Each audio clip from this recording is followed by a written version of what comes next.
What a journey this has been! So I've already recorded what you're about to see, going over all of the updates, but I didn't notice that there's even bigger news at the end. So, while streaming, finding out how fast I can level from character creation all the way to cap in WoW over on Twitch, some news hit today that Amazon Games is promising more frequent content updates for their MMORPG New World. They will be switching to a seasonal model and will be getting a free and premium season pass as a result. The seasonal model will come into effect on March 28th, right around the corner. I am filming this on February 22nd of 2023, and Amazon has promised it will allow for more frequent content drops with the likes of new features, gameplay experiences, and more. Seasons will last 3 months. Amazons have said that players can expect further unique additions to New World, as each one rolls in. The season pass will work more like a battle pass from the likes of Fortnite or Call of Duty Warzone, in which players will gain levels and rewards by completing certain tasks in-game. Players can stay on the free track if they like, but upgrading to the premium version will grant more rewards per level, including cosmetics, marks of fortune, boost tokens, and more. We got some screenshots here of what this might look like. A little activity card. Looks like a Final Fantasy XIV Wondrous Tales of sorts. World of Warcraft has just added their version of this with the trading post, but it's totally built into their subscription-based game. It's not an additional cost. Wondrous Tales and Final Fantasy being the same way. But when you start to look at things like Call of Duty and all of that, it doesn't matter that those are buy-to-play games. Because they don't have a subscription, this is a way of them having an ongoing revenue model. So we've got some different options here. Looks like here's this track. Usually the way this works is at any time you can purchase and you get all the rewards from there backwards. So you can always kind of, unless there's something here that's going to help you progress faster, you can always decide if you're on the verge. You might just say, you know what, if I make it to the end, I'll go ahead and buy it and grab all that, or not. So that may vary. And then they've got different rewards. We don't know exactly how good these are going to be. And if it's anything like kind of ESO, it will mean that if you just want to try the game, you can have a perfectly full experience trying the game. But if you want to be optimal with everybody else, you do need to be contributing monetarily. So it starts to make it feel like an optional sub in that you can try it without one. But if you're going to stick around, it's not that optional. Which I don't think is bad. I think the idea that you can come in and try for free, basically you buy the game and you can play as much as you want. But if you're going to be here all the time, help out a little bit, you know? Take out the trash, do some dishes, contribute a little bit if you're going to be somebody that's consuming this game to the degree where a battle pass feels necessary to you. Because somebody who's just playing 1 hour a month isn't going to feel it's needed. This premium track can be purchased using New World's in-game credit and will cost 20,000 marks of fortune, with $20 getting players 23,000 marks of fortune in the shop. Amazon made it clear that for all the premium track content that can be earned through normal gameplay except for cosmetics, meaning this won't be a pay-to-win feature. As for what's coming in Season 1 overall, which is called Fellowship and Fire, players can enjoy new story content, a new expedition, a new heart gem ability called Firestorm, and the addition of gear set storage. Oh, thank God. All right. That's a big deal. That's a big change. The way it looks is like you're going to be collecting these stamps, and you can collect the stamps from any sort of activity. So you can focus on the ones that you enjoy or are easier for you to do or naturally align with the way you play. Looks like you have the ability to re-roll it, and you're kind of working towards these tiers. We'll see. So I think this is really good. I think that, like, there is a question of how are you going to support a game ongoing, and so whether or not this is my favorite method doesn't really matter. They had to pick something. You have to pick something. Simply saying we're going to collect $40 one time from everybody and then we're going to support this game into perpetuity, that's not going to happen. Like, unless you have some sort of Ponzi scheme where you can sell more copies than there are humans on the earth, you're eventually going to run out of money. And because New World doesn't run on a toaster like World of Warcraft and Final Fantasy do, and it's not going to appeal to every type of gamer. There are a lot of gamers that look at New World and know that it's not for them. So the number of people that New World appeals to, they have to find a way of providing more value to those people and having those people feel willing and able to buy it optionally. So I think that's really good. It's, you know, what I like that New World is doing is they're starting to invest in narrative beats. I don't know that they really ring that much stronger than something like Lost Ark when you compare to games like Guild Wars and Final Fantasy, where the story is much more fleshed out, but you have to start somewhere. And I think continuing to add to the combat system. The combat system is basically their class system. So it's like them adding new classes in a lot of these games. It adds a lot of variety to it, and it trickles out over everything. So a lot of their economy and all that is very movement driven. I like that they have a nice clean market board. I think that their UI could get a little bit cleaner. The gear set storage is absolutely a huge leap forward.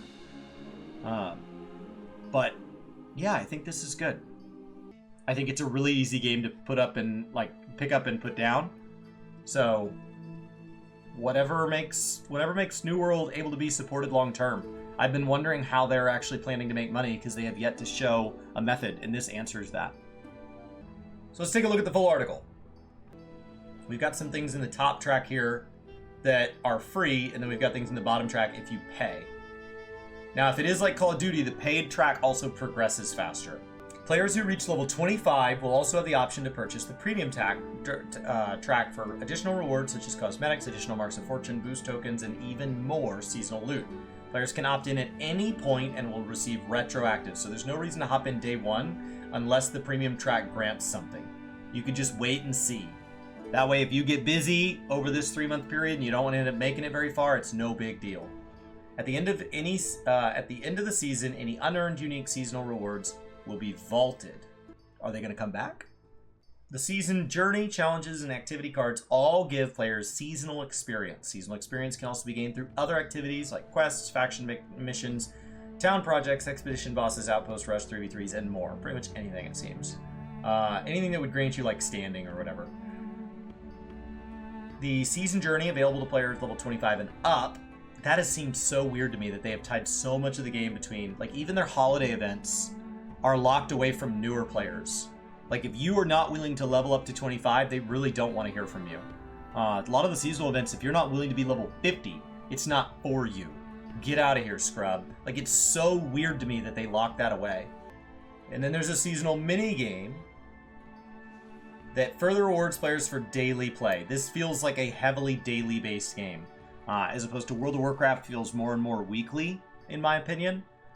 This feels more like a daily game.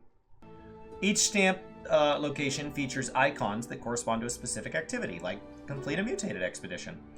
Complete activities and stamp spaces for seasonal XP. Players will receive bonus experience as lines on their bingo card are completed.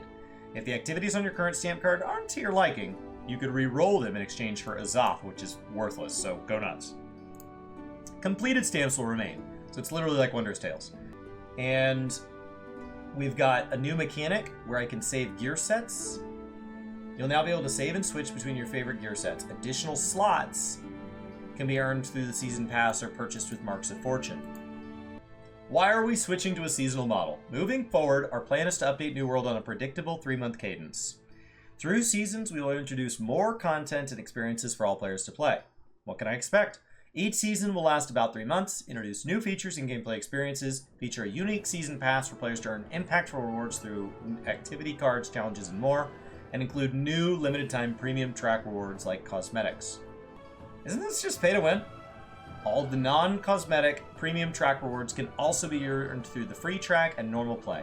The premium track adds 100 levels of additional rewards, giving players the opportunity to get more in-game items. The gear rolled from these rewards will not exceed 600 gear score and does not include any unique perks that cannot be found in-game.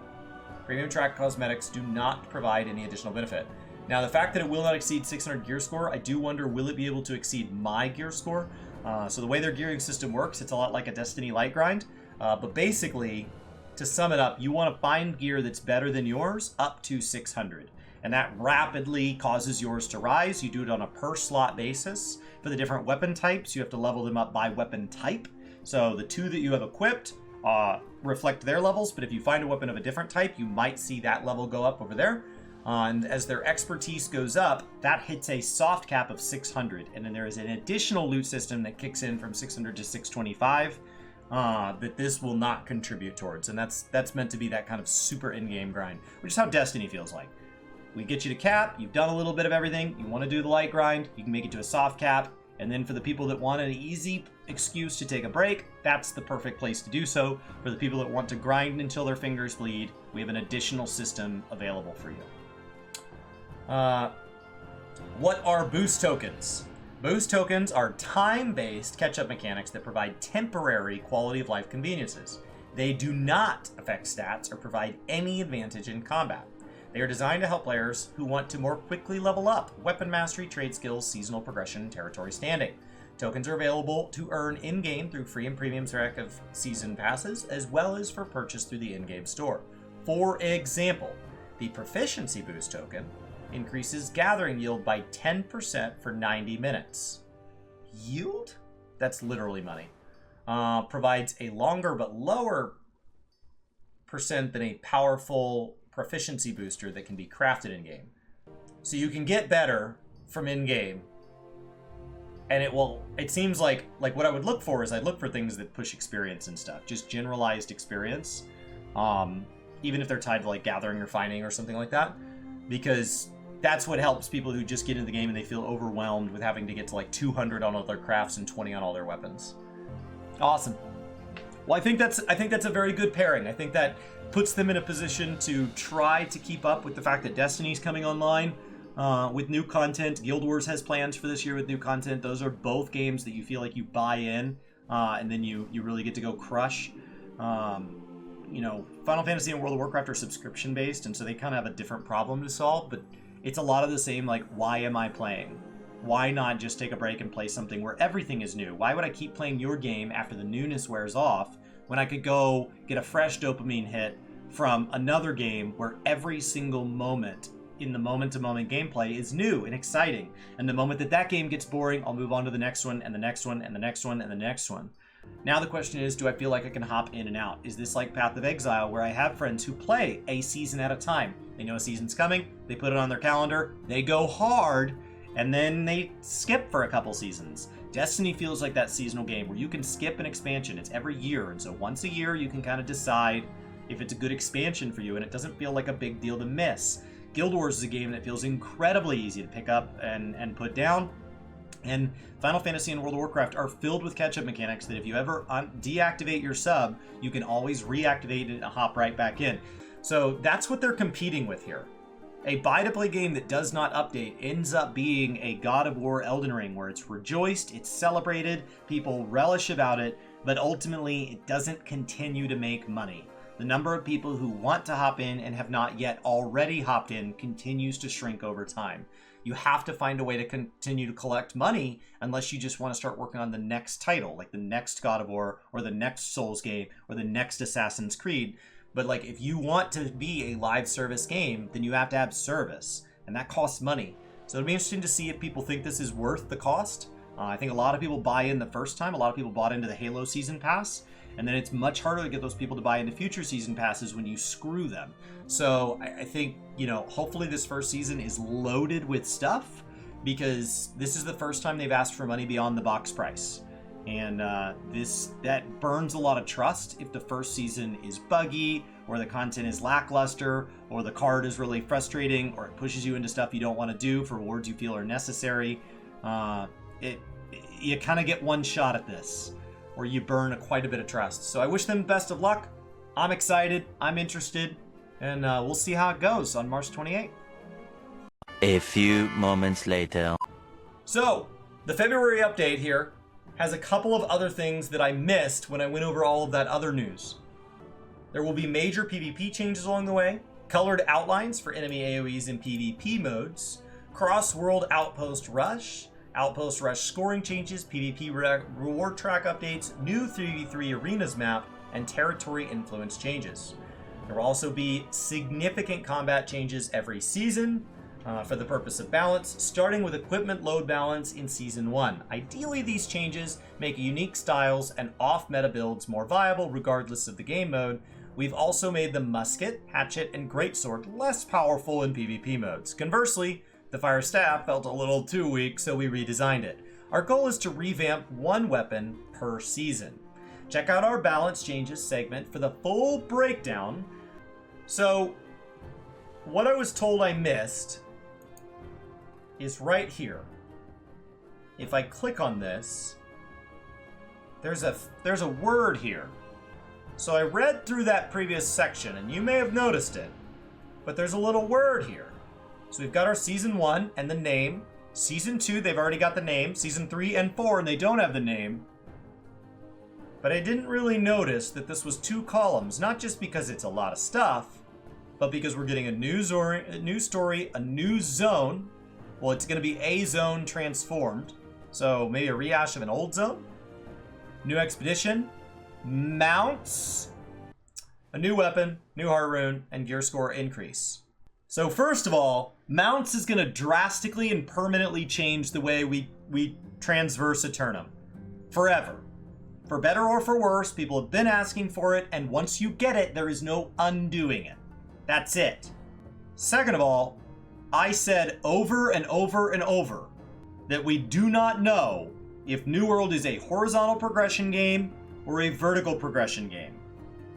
And people pointed to the less than 2 years that it's been out and slammed me for regularly came in to criticize me on YouTube, and anytime I mentioned it on Twitch that I'm wrong, that it could be vertical, because there's been no evidence that it's vertical so far. But that's not how vertical works. The first 2 years of WoW weren't the same as when they added TBC. The first 2 years of Final Fantasy: A Realm Reborn, everything stayed relatively relevant. What I love about it is that you can be in low-level zones and it matters, and there's no worthless items. Guild Wars has earned the ability to say that everything matters when it's added, because it's been 10 years and there is still core support for core Tyria. Eternum is too young for that. And all they would have to do is come in and cause there to be a gear score increase above 625, or a new layer of crafting items that made the old crafting items worthless, and we would have the same vertical progression pros and cons that every other vertical progression game has. So I am just saying that come fall, gear score is increasing. Sounds pretty vertical, because now 600 is going to be trash. 600 is already acceptable only because the max is 625, and 600 is the soft cap. And what that really means is anything below 600 is garbage. You can buy 590 for pennies. Pennies! Nobody cares. Nobody cares about your 570, 580 piece of junk you found. What happens when the gear is now 630, 640, 720, 1,000?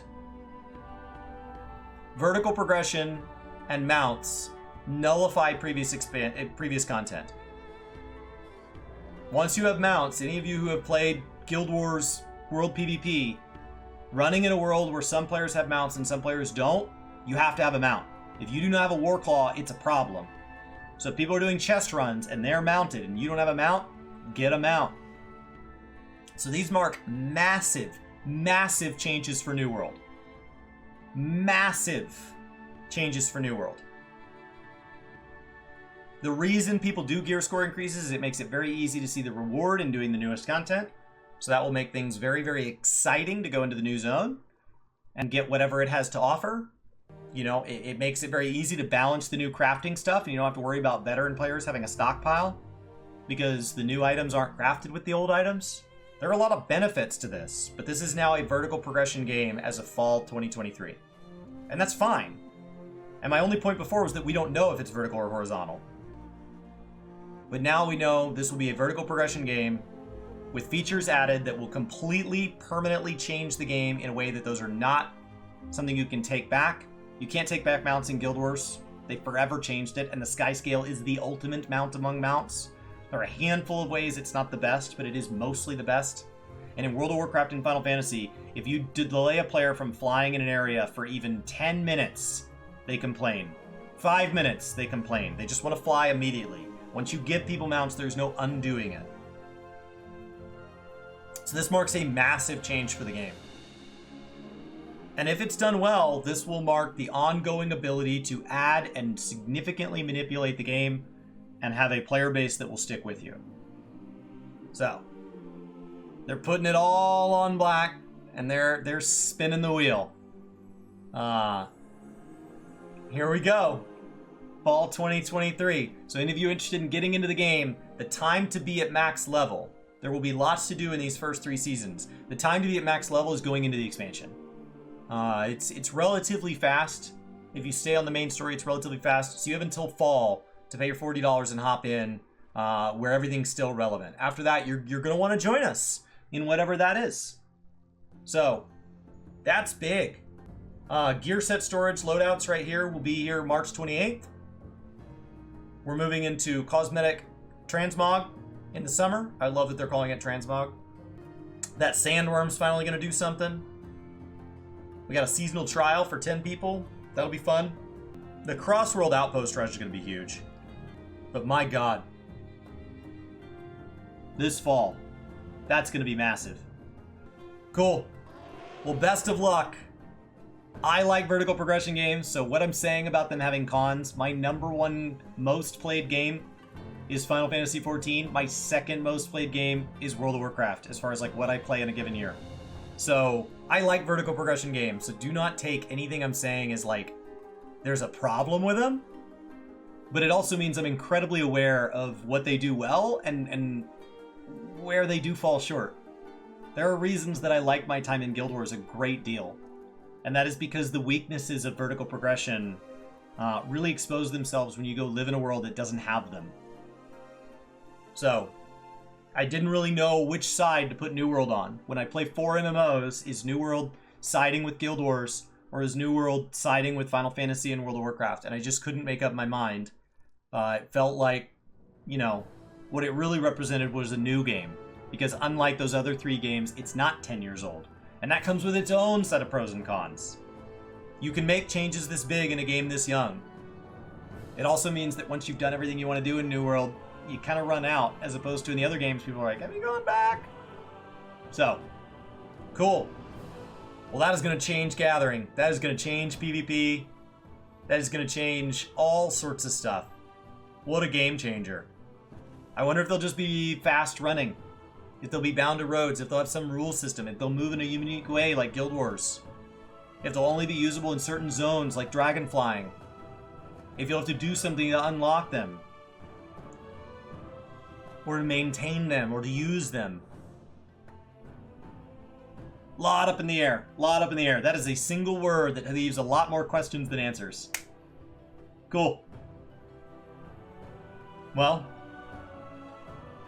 let's get to it.